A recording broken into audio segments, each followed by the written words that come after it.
These sort of investment barriers that are being put up both by Washington and by Beijing, to be fair, is it just part of the negotiation process? And if, in fact, this report, when it comes to Qualcomm and NXP, is true, do you see kind of horse trading or a sense of quid pro quo going on here? I think it's a little hard to say. I think there's a bit of both. Obviously, they're signaling to one another what their intentions are. But there is also, I think it's important to remember, there are real consequences to these decisions being taken. For example, if the U.S. moves ahead as expected with tariff hikes tomorrow and puts those on, actually starts to implement those, even if they end up being ultimately applied in the relatively short term, there are real consequences to having short-term tariff hikes on businesses, on jobs, on individuals, some of whom don't even know this is coming. So even if it is actually signaling back and forth, there are still consequences.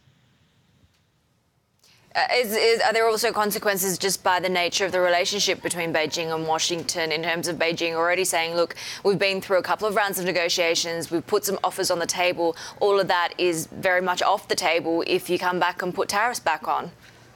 Yes, exactly. And I think that is the very interesting question. The Chinese have been quite clear that all of the negotiations thus far, and again, there haven't been a lot of negotiations, but to the extent that there have been some offers put forward, particularly on increased Chinese purchases of agricultural and energy products from the United States, to the extent those have been put on the table, those will all be rescinded for some unknown period of time with no further negotiations scheduled if the United States proceeds as expected with tariff discussions tomorrow. Made in China doesn't mean made in China just as much as made in the U.S. means made in the U.S. in this world, does it? No, I think that's very complicated, and I think that's something that people haven't really paid attention to. The extent to which globally integrated supply chains means that when you have a dispute between the U.S. and China, the fallout is going to be felt globally.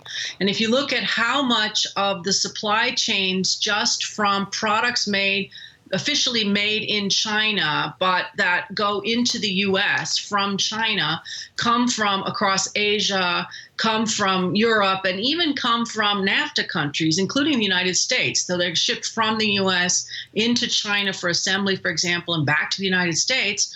There's actually an enormous amount of global supply into what appears to be Chinese goods to the U.S. and the reverse, but especially from China into the U.S.